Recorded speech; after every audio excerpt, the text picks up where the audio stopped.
Hanks, there's a wreck and everybody dies except for Tom Hanks, and he's on this deserted island, and he's able to survive for about 4 years. And then he finds his way back home, and he had been engaged when he left, but now that he comes back, he finds that his girlfriend, who thought he was dead, everybody talked her into going on with her life.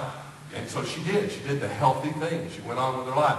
She married somebody else, had kids, all that. She fainted when she found that out. Tom Hanks comes back, they get together, and they were like, Tom's like, I didn't do anything wrong. What do you think I did wrong? And she didn't do anything wrong. She went on with her life. That's what she was supposed to do. Just, this happened, and there they were. And she thought about leaving her husband and coming with him and said, I can't. My path has gone this way. And I hate it for you and hate it for us, but this is the path I'm on. And the movie ends with Tom Hanks just in the middle of a road, And there's a road this way, there's a road this way, and there's a road that way, and he's sort of there, and he looks this way, and he looks that way, and looks that way. Where's he going to go? And at the end, he lifts a foot, and he takes a step. And he goes. And that's what we have to do. There is a path that is calling out to you. And to just stand in the middle of the road is a little bit like a squirrel that's out there in the middle of the road, kind of run back and forth, back and forth, back and forth. What happens to that squirrel? Not good things, I'm going to tell you. Not good things. And a lot of people are just sort of running back and forth, but not going anywhere. You ever felt like that in your life you are going 1,000 miles an hour and you've not progressed at all? Just running back and forth, just like that little squirrel. Just back and forth, back and forth, back and forth. Boom, And that's what happens when we don't pick a path and say, I've got to go on this path.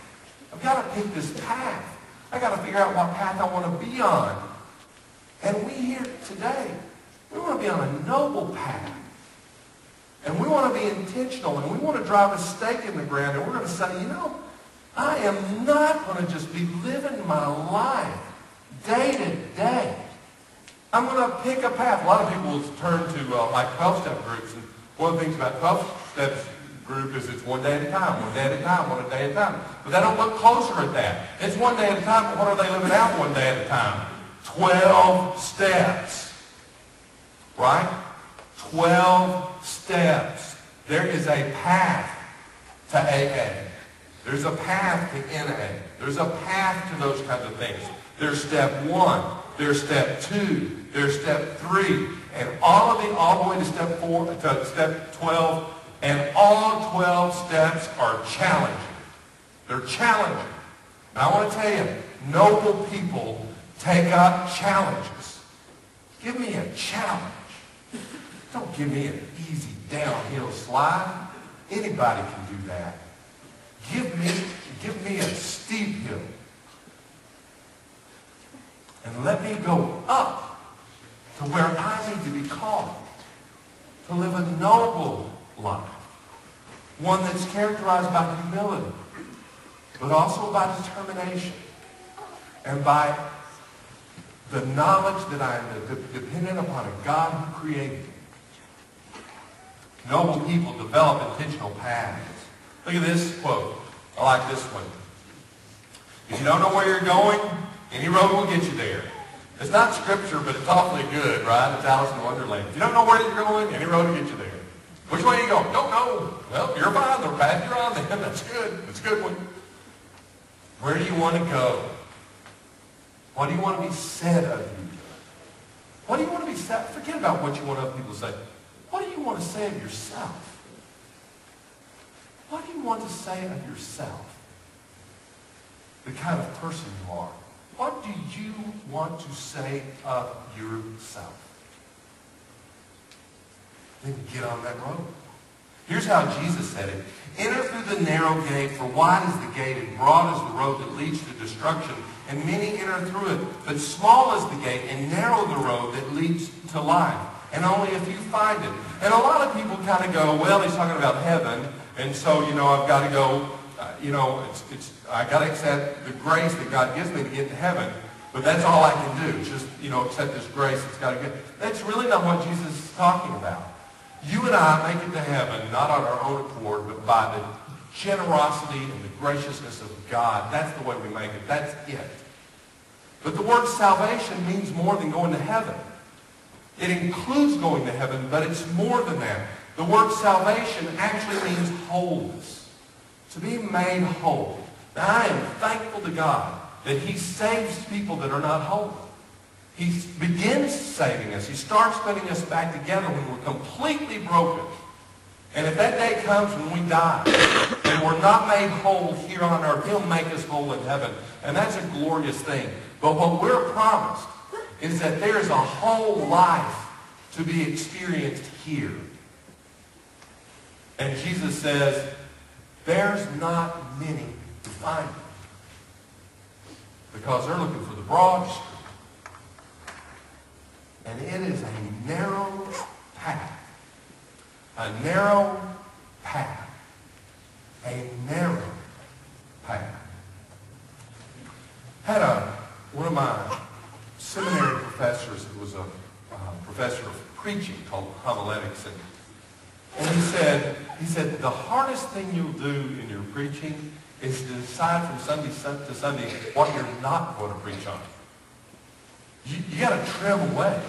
And you say, I'm not going to preach on that. I'm not going to preach on that. I'm not going to preach on that. Listen, folks, when you pick a path, you're saying no to some other paths. I'm not going to go that way. I'm not going to go this way. I'm not going to go these others. And you've got to get comfortable with that. There are some things some ways I am not going to go. And the people who try to have it all, just have it all, they say stop right where they are. They just keep trying to, I want to carry this, I want to carry this, I want to carry this. And they're so busy loading stuff up that they never take a step down a path. The road is narrow for those that live life to the fullest. Because they say no to some things in order to give a resounding yes to something else. A resounding yes. What do you want to say yes to? I want to say yes to my wife. I want to say no to others. I want to say yes to my kids. And no to extra time at work. I want to say yes to God and God's values. And no to my own immediate wishes and desires. And in order to say a yes to something of value, it requires a no. I'm going this narrow way. It's the noble way. It's the way God calls me. And it takes noble people to walk. There are some steps to finding your noble path. And I want to give kind of broad ones steps today that we'll try to get in more detail in the coming weeks. First thing, know where you've come from. Know where you've come from.